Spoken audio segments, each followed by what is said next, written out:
Okay, FAQ number 51. Should Christians use instruments during worship? Okay, I had a dear brother in the Lord ask me this question, said maybe you could do a study on this sometime, and maybe I'll do a more detailed study at some point in the future. Maybe, maybe not, because music's not really my thing as far as I have no musical ability. I've said it before and I'll say it again. I couldn't carry a tune in a bucket, you know. I don't have any musical abilities. But this question comes up, you know, when you have Christians getting together, should there be any instruments? And look in Ephesians chapter 5, verse 19, says here, speaking to yourselves in psalms and hymns and spiritual songs, singing and making melody in your heart to the Lord. All right, so you don't really see any instruments in there. But the point is, you're actually seeing, you know, just your personal relationship. You're to, you know, singing there and things, making melody in your heart to the Lord. So it's more of your relationship to the Lord. Okay. But just because instruments are not mentioned does not mean, you know, that you shouldn't have instruments. All right. I mean, you can look all throughout the Old Testament. We're not going to go through the study here because it's a short little FAQ video. But all through the Old Testament, there's trumpets and timbrels, and you know, there's all these different instruments that are played as ways to worship the Lord. And I do believe that stringed instruments and wind type of instruments are the appropriate methods of playing as unto the Lord. And of course that sounds, you know, kind of, well, that's not many. Well, think about that. Pianos are stringed instruments. They have the chords in there, and the little keys hit the, you know, when you hit the piano keys, you know, it's going in there to the little hammer things, and you're hitting those wires. So that's a stringed instrument. Violins are stringed instruments. Cellos, fiddles, whatever, you know. I like bluegrass music, so fiddle. But, you know, all those are stringed instruments. Guitars are stringed instruments. I don't agree when you electrify the guitar, because then you're adding something else to it. Banjos, I mean, there's a lot of good stringed instruments out there that you can play reverently as unto the Lord. Wind instruments, of course, trumpets, flutes, fifes, trombones, you know, tubas, whatever. French horn, you know, all those things. They can be used to bring glory and honor to the Lord. Very beautiful music out there that's instrumental. What about drums? You know, well, you're starting to get into some fleshly things there. I mean, any kind of fleshly music will have an overemphasis on beat, on the rhythm end of it. Again, you can listen to my study on the music thing there. Can't think of what it's called right now, but I have a study on music. The Devil and Music, I think it's called, or something like that. So, you know, you do have the thing there of using instruments for worship. But let me show you one danger about that whole thing. Back in your Old Testament, to Ezekiel chapter 28.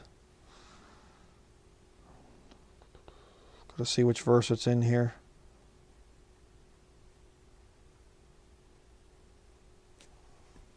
Verse 13, Ezekiel 28, verse 13. Thou hast been in Eden, the garden of God. Every precious stone was thy covering, the sardius, topaz, and the diamond, the beryl, the onyx, and the jasper, the sapphire, the emerald, and the carbuncle, and gold. The workmanship of thy tabrets and of thy pipes was prepared in thee in the day that thou wast created. Verse 14, thou art the anointed cherub that covereth. Okay, so, and it goes down through there. This is a description of Satan, Lucifer, before he fell. All right, and he is as part of who he is, he has musical abilities. All right, kind of an interesting thing. You say, well, can you draw that out for me? No, I have no idea what it would have looked like exactly. But Satan had musical abilities. And what did it lead to? Pride. And I'm going to tell you right now, there's a very great danger for anybody out there who gets into music and becomes very talented at it. Some of the most egotistical people that you'd ever want to meet are people that have a lot of musical abilities. I don't mean everyone. I don't mean every single person that's ever picked up an instrument is worshiping Satan or trying to be like Satan. No, no, no, no, no. I mean, there are people that are very musically talented and praise the Lord. They're humble, they're meek, everything, that's fine. But then you have some people, that get up and they're very much talented with music and things like this, and it leads to a lot of pride.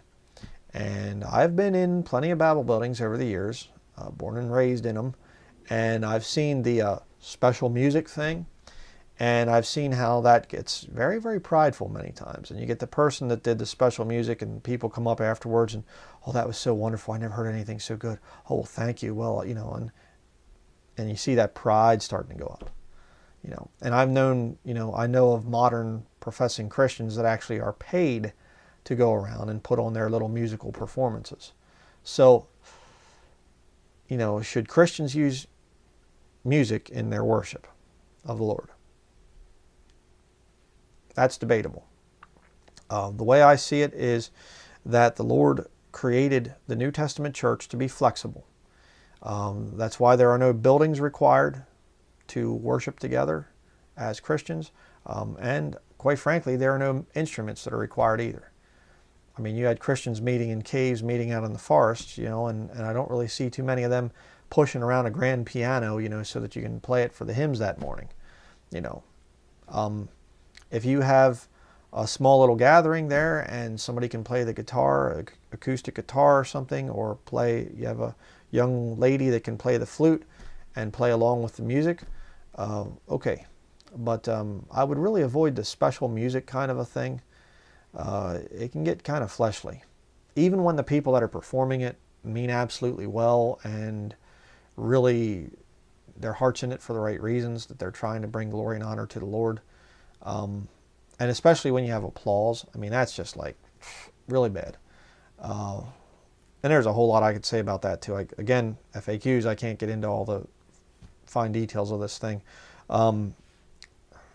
Should Christians use instruments during worship? Boy, I would say that's up to the individuals. What's the spirit behind it?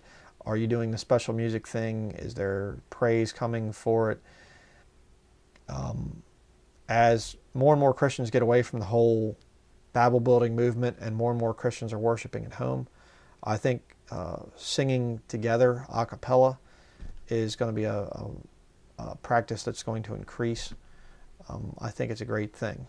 So, interesting question.